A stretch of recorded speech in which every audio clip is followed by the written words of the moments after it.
الحمد لله رب العالمين والعاقبة للمتقين ولا عدوان إلا على الظالمين والصلاة والسلام على أشرف الأنبياء والمرسلين صلوات ربي وسلامه عليه وعلى آله وأصحابه ومن سلك نهجه إلى يوم الدين أما بعد. السلام عليكم ورحمة الله وبركاته. Amatenda majjuvu agatali mu bukendevu naga Allah subhanahu wa ta'ala. Tumusaba Allah nanyini buyinza nga tumwegayirira asse okusaasira ebenga n'emirembe ku ekitiibwa Muhammadin sallallahu alayhi wasallam ne basahaba Allah abasaasira abasonyiwe bonna abantu baabwe abasiraamu abakkiriza. Allah tumusaba atuwangaze mu nsi muno nga tuli basiraamu abakkiriza, era waba tusize ekiseera ky'okutujjuula mu duniya atujje oba atujjuule mu duniya muno nga tukyali mbaddu be abasiraamu era abakkiriza. Allahumma amin.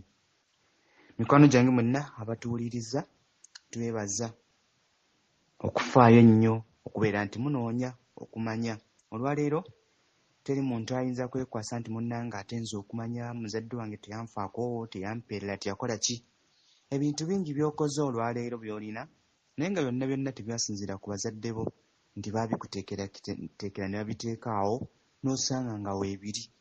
Naye osabye Allah nannyini buyinza n'akusobozesa okutuuka wowooli. Lwaki mu by'omusaba temubeeramu kumusaba kukuwa kumanya ky'olaba nga tokimanyi obeere nti okyeyigiriza? Tutwala omukisa guno okwebaza mu mbeera yonna okubeera nti muli mu bantu abasobola oba abaagala okuyiga eddiini yaabwe.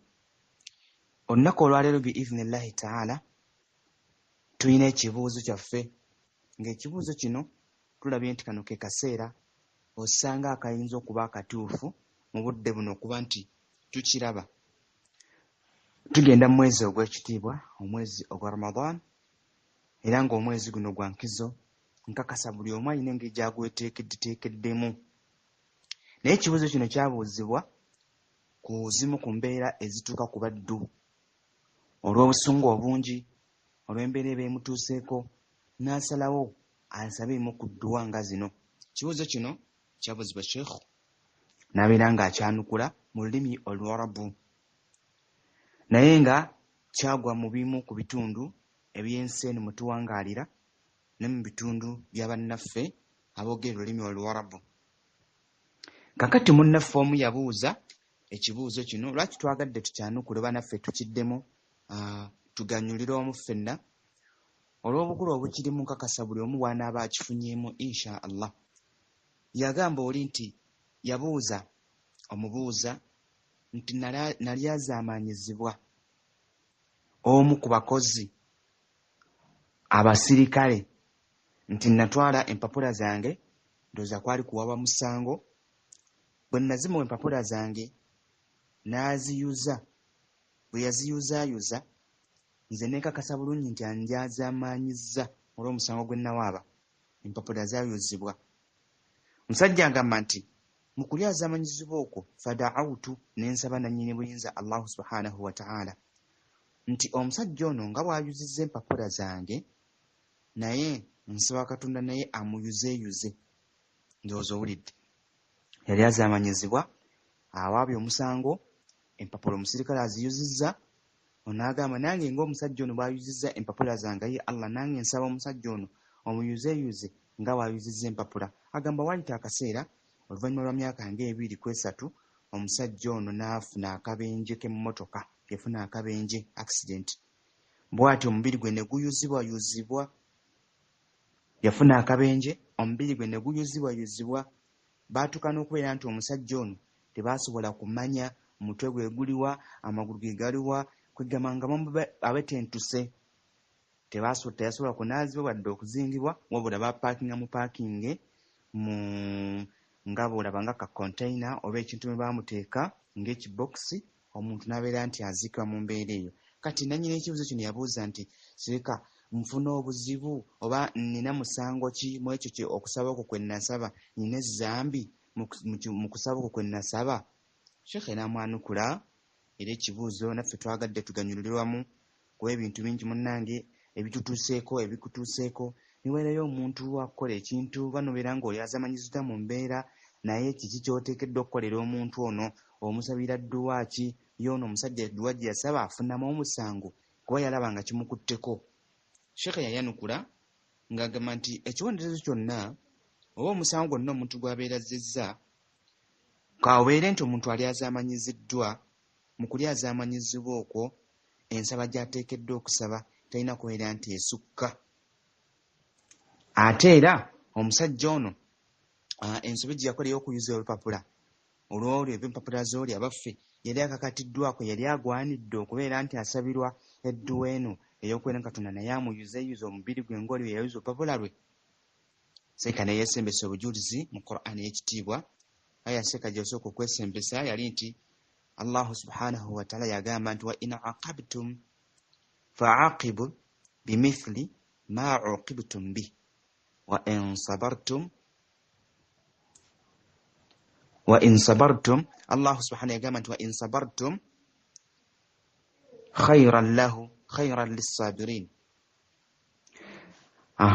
Nti Allah subhanahu wa ta'ala yagamba nti mbanga mukangavvulu bakubonereza abantu mubabonerezenga nga mmwe baba babonerezza, oba mubakole ng'ekyo kyennyini nga mmwe kyemukoleddwa mu mbeera eyo. Naye agamba nti bwe mubanga mugumiikiriza obanga ekintu okyesonyiye, agamba nti ekyo kirungi nnyo gy'oli olw'ensonga nti ky'abantu bagumiikiriza oba abantu ababa beesonyiye ekintu ekyo. Yonna ngo ntegedde. Era ne yeesemesa n'obujulizi obulala mu Qur'ani nga Allah agamba nti wajazaa'u sayyi'atun mithluha faman afa wa aslaha fa ajruhu 'ala Allah inna Allaha la yuhibbu adh-dhalimin. Agamba nti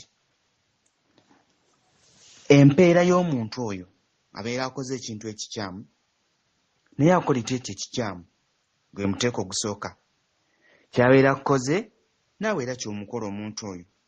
Naye agamba nti bw'obanga osonyiye empeera ye eri wa Allah. Era mazima Allah tayagala buli azaamaanya. Ekyo ne kitegeeza ki? Nti abamanyi baayogera ku nsonga ezo aya ze tulabye ne bagamba nti emitendera gya mirundi 3 ku muntu abeera akoleddwa ekintu ekikyamu oba muntu obanga bakulyazaamaanyizza mu mbeera yonna. Ekintu ekisookera ddala nti ky'olina okukola jazaa'un sayyi'atun bimithliha, ekikyamu oli kyakkoze naawe ky'omukola. Ate nga bwe bwenkanya obwo akubye eruyi naawe omukube eruyi, so takubye eri ate gwe musambe, akuvumye naawe muvume. Ogwo omuteeko ogusooka. Omuteeko ogwokubiri al-afu, okusonyiwa, wa huwa akmal, ng'ate okusonyiwa kwe kugira ki? Kyekijjuvu. Oli akubye oluyi n'ogamba alhamdulillah n'omwesonyiwa n'omuleka. So tekitegeeza bunafu bwo, wabula yakkubye gwe n'omwesonyiwa. N'omuteeko ogwokusatu az-zulmu, buli azaamaanya. Bwe buliwa oli alina kyakkoze naye ng'ate gwe engeri gy'omusasuddemu ate oyiseewo, kituufu akulyazaamaanyizza naye ndi azaamanya gy'akulyazaamaanyizza ng'omusabidde dduwa ki mu mbeera eyo. Kati kugina emiteeko 3 gwe munnange gwe bali wakoze ekintu gwe bali balyazaamaanyizza wali oteekeddwako embeera yonna. Ku bino ebisatu oteekeddwa kukola ki? Okusasula ekyennyini kye bakoze, okusonyiwa oba okusussaawo, okuyitawo. Nabwe kityo nti omuntu ono okubeera nti alyazaamaanyiziddwa mu ndi azaamanyi gye yali azaamanyizibwa, agamba nti tekimukakatako kubeera nti asabira omuntu ono edduwa esinga ku eyo. Abantu tukubwa, abantu tubbibwa, abantu tugibwako ebyaffe, abantu tukolebwa ki? Naye abaffe mpeera ki oba mbeera ki gy'osasula omuntu oyo abeera kukoze ekintu ekyo? Kituufu ekintu kiba kikyo era nga kikkakatako, naye omuntu ono musasudde ntya era mumukoze ki? Ku bino ebintu ebisatu nze ntutteko omulyango ki oba ntutteko muteeko ki ku egyo 3? Waliwo omusajja omu ku baatukulembera ng'ayitibwa Awunu bnu Abdillah, Awunu mutabani Abdillah. Mu bimu ku bimwogerwako omusajja ono nti bwe yanyiiganga ng'omuntu amunyizizza oba ng'obusungu bumwetimbye oba kwegamba ng'anyiize ng'omuntu waliyo ekintu kyamukoze, yayogeranga bwogezi nti barakallahu fiik, omukubye oba alina ky'omuggyeko oba alina ky'omukoze, yayanukulanga bw'anukuze nti barakallahu fiik.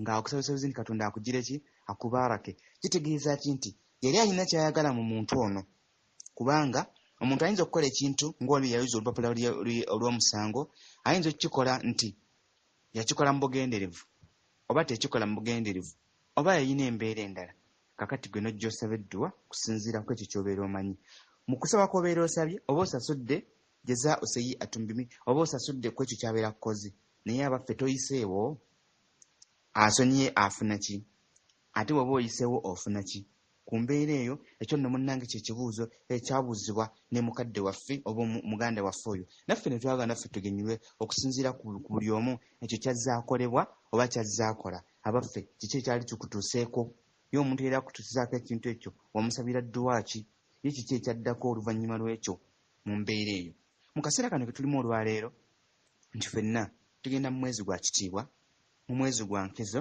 mu mwezi ogw'empeera mu mwezi ogw'okusonyiwa mu mwezi ogw'okusaasira kyonna ky'oba oyogedde ku guno omwezi nga kirungi kyekyo kyennyini ekikwatagana n'omwezi ogwo naye byonna byonna ebizze bikolebwa oba byonna byonna byozze okola ogenda bisasula otya oba ogenda kukola otya oba ogenda kusaba otya ye mu guno omwezi gwa Ramadan osubidde kukola nteekateeka ki mu mbeera eyo n'obugambo obwo oba n'olw'ekibuuzo ekyo ffenna buli omu wa ddembe okubaako kyatuwa kyayizeemu oba kyafunyeemu na biki ebizze bimutuukako naye ng'omuntu abigonjodde atya iffe ng'abawuliriza ku ekyo munnaffe kyatuwaddewa kyowuliriza gw'ofunyeemu ki ye abaffe guno gwe gusembeyo okunyiizibwa oba okukolebwa ekintu ekikyamu mu mbeera zonna eziba zitutuukako ng'abantu tuteekeddwa okubaako bye tuyiga ebiba bigwawo oba biba bitutuukako nabwe kityo tetugenda kusukkaawo olwaleero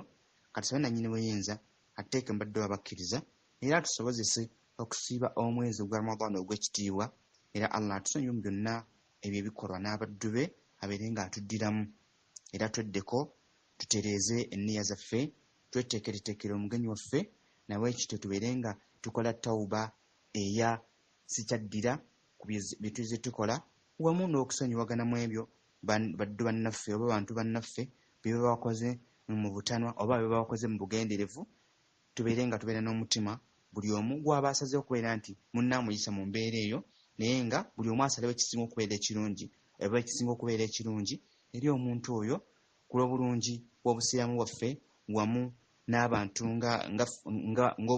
obulamu bwaffe ng'abantu wamu n'ebizze bitutuukako tusaba nannyini buyinza atukumire obusiraamu bwaffe era atuwangaze nga tukyali basiraamu bakkiriza era atujjule mu nsi muno nga tukyali basiraamu bakkiriza tusaba nannyini buyinza atuwe riziki esinga okubeera ennungi nga ya halal atukumire ezzadde lyaffe alongoose embeera z'abaami eri bakyala baabwe alongoose n'abakyala embeera zaabwe eri abaami baabwe alongoose n'eggwanga lyaffe akume n'obusiraamu bwaffe wamu n'abasiraamu bonna okutwaliza wamu mu nsi yonna era Allah akkirize emirimu gyaffe gye tukola emirungi n'emikyamu gyonna Allah abeere nga atusonyiwa subhanakallahumma wa bihamdika ashhadu an la ilaha illa ant astaghfiruka wa atubu ilaik assalamu alaikum wa rahmatullahi wa barakatuh